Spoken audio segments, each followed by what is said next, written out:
I'm going to ask a very volatile question right now. Libby. We were told we were going to get more of her in flashbacks and stuff, revealing stuff, and there's been a couple hints that she possibly worked for Dharma. I don't know, it's been theorized online and stuff. What do you have to say about the absence of Libby, and are we getting more of her anytime soon in flashbacks that you promised? It is our intention to get to Libby's story this year, and we think you will be very happy when we actually do finish that. You're not barking up the wrong tree either, right, with some of your speculative online questioning. Yeah. Thank you very much, and keep writing. Oh, he gave you the finger too, but it was your son. Hi, first I just want to say thank you for everything. And my question is, my favorite character on the show, or one of them, is Danielle Rousseau, and we've been getting hints of her story, and now, you know, she's reunited with Alex. I just want to know, is she getting her own flashback anytime soon?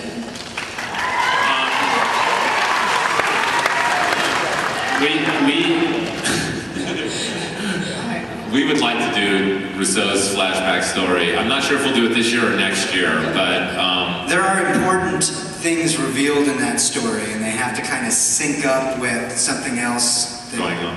What? That's enough. Barring unforeseen circumstances, you will be seeing that story within the next season or two. Yes. Thank you very much. One last question. Let's do 2 more questions. Great. And then I know it's a little late, but it'll keep. You'll like it. Awesome. Good evening. Good evening. Good evening.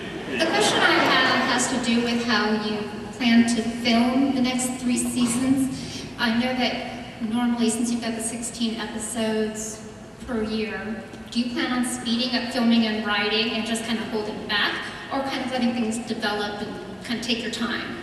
No, the whole idea was to take our time. I mean, the reason that we're doing 3 seasons of 16 was to give us that chunk of time where we can really work on the stories. I mean, the process of making television is so quick. I mean, I think we spent about 10 days in total basically breaking the story and writing the finale. It was totally crazy. I mean, we were working around the clock, we were barely sleeping, and, you know, it just,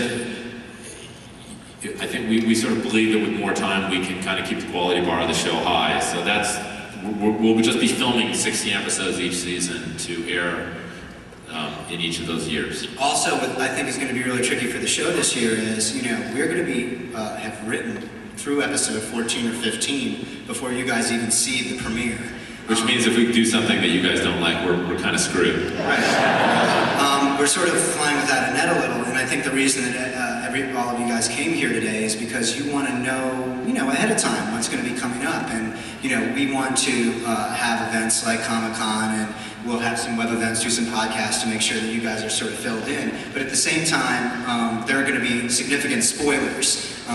If you want to, you can find out what the first 10 episodes are about online before you even tune into the first episode of Lost. And of course, there are people who always want to turn to the last page of the book, and there are people who aren't. And it's our job to try to make sure the people who don't want to get spoiled, you know, don't get spoiled, which is why, as cutesy as we are with the bells, we err on the side of not giving away too much, because maybe 85% of the people in this room want to know.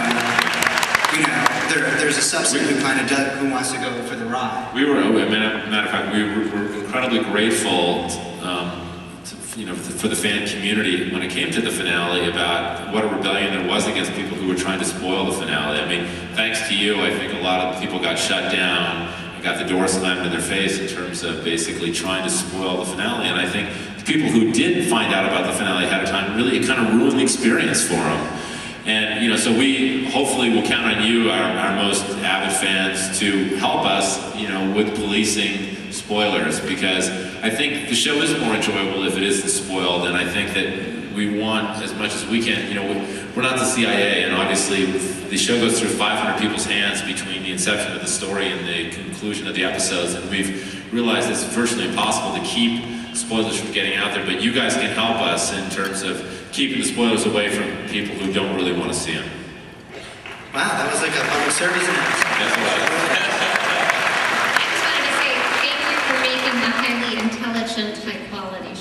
Thank you. Thank you. Thanks for coming. I really appreciate it.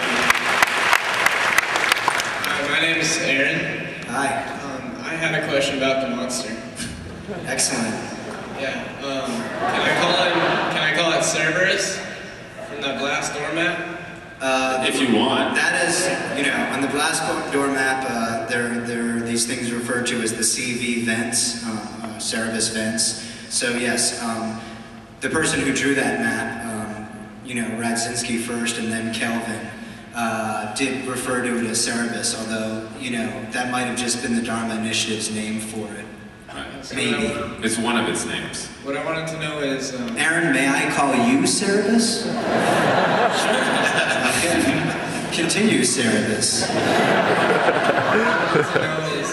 It kind of seems like it represents judgment, and when it killed Echo, it seems like Echo messed up in his life before the island, and when he got back, though, he really changed, and even though he didn't confess the way that he was supposed to, it seems like he was really going on the right path, so why did he have to die? I just want to know if that's going to be answered later in the show.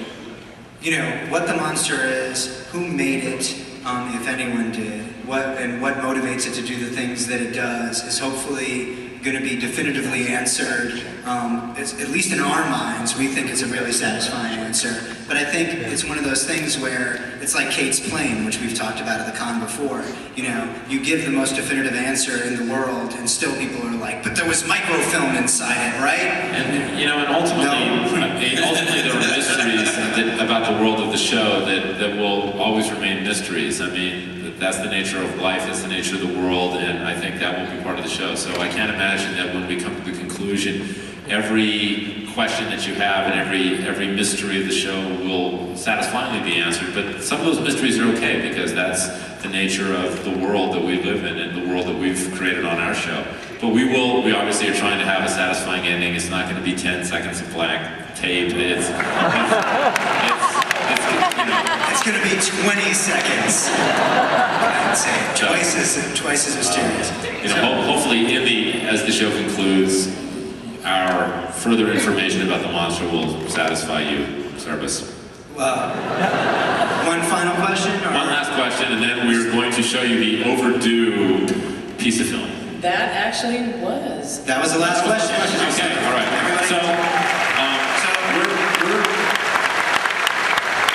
Before we get into this explanation, again, just Harold came, braved the traffic of the 405 freeway to get down here in the nick of time.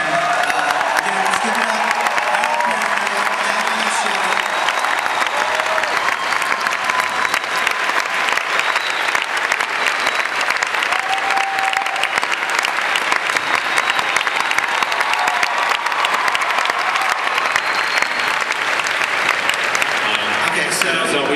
We didn't want to basically, since the Herald announcement was not completely revealed here, we do want to give you guys something special, something that no one has seen before, something that is absolutely brand new, and something that hopefully will fire your imaginations about what you're going to see in season 4. And if I may interject, what was really tough this year is, we haven't started shooting season 4 yet. We don't start, in fact, for another 4 weeks. So we were like, fortunately, we had an incredible circumstance before. I mean, it came to our attention that this piece of film was discovered in a vault in a building in Norvik, Norway, that was scheduled for demolition, and it got sent to us. And it was basically a trim bin, like an old school trim bin with all this film hanging in it, that sort of, it was numbered and and then stuck together, been spliced together. And once you see it, you'll understand why they called us. But we put our editors on it, and we've restored it to the best of our ability. The sound quality is kind of shoddy.